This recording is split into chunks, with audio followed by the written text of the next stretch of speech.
friends, Romans, countrymen.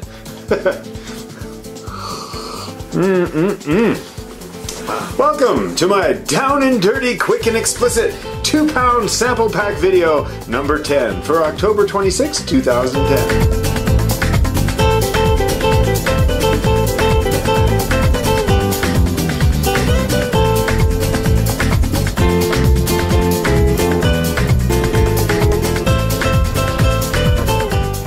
This week's sample pack includes 4 full half-pounds of my favorite Latin American coffees. They're in the shop and ready to roast. I have Panama Boquete Clásico from Casa Ruiz, Guatemalan Antigua from Los Volcanes, a Brazilian coffee from Fazenda, Aurea, and El Salvador, Cerro Las Ranas. First, the Panama Boquete. Panama is the traditional cupping coffee, the washed mild from Casa Ruiz. What was once a single farm in Boquete is now a family-owned and operated coffee crafting enterprise in Panama. Over 300 small-scale family farms partner with Casa Ruiz to process, roast, and market their coffees. The Guatemalan Antigua from Los Volcanes. Now, the Antigua is internationally renowned for its high-quality coffees. The soils are volcanic, they're profound, they're well-drained, and with high contents of organic matter. The coffee is grown among fruit orchards, basic grains, ornamental plants, and 1,000-year-old virgin forests.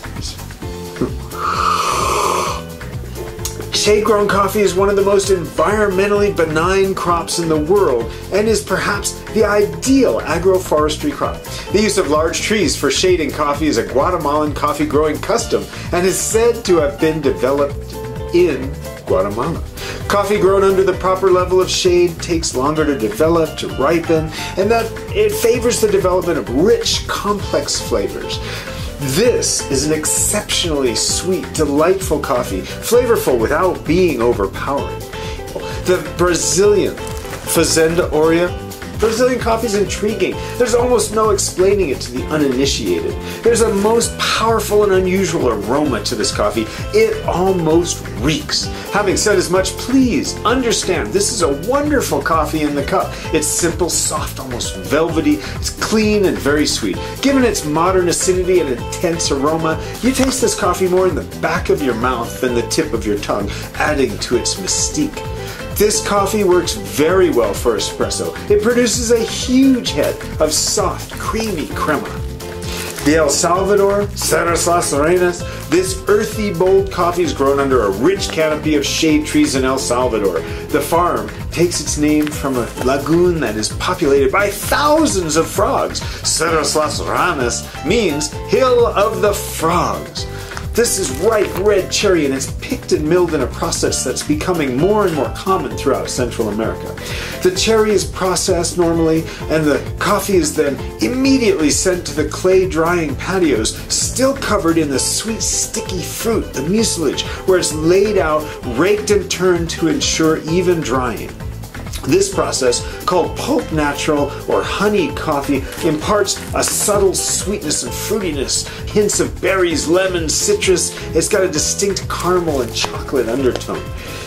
It's got earthy flavors because the soils in El Salvador are so heavy and volcanic. My name is Seth Appel, your personal coffee roaster. Have a great week, everyone.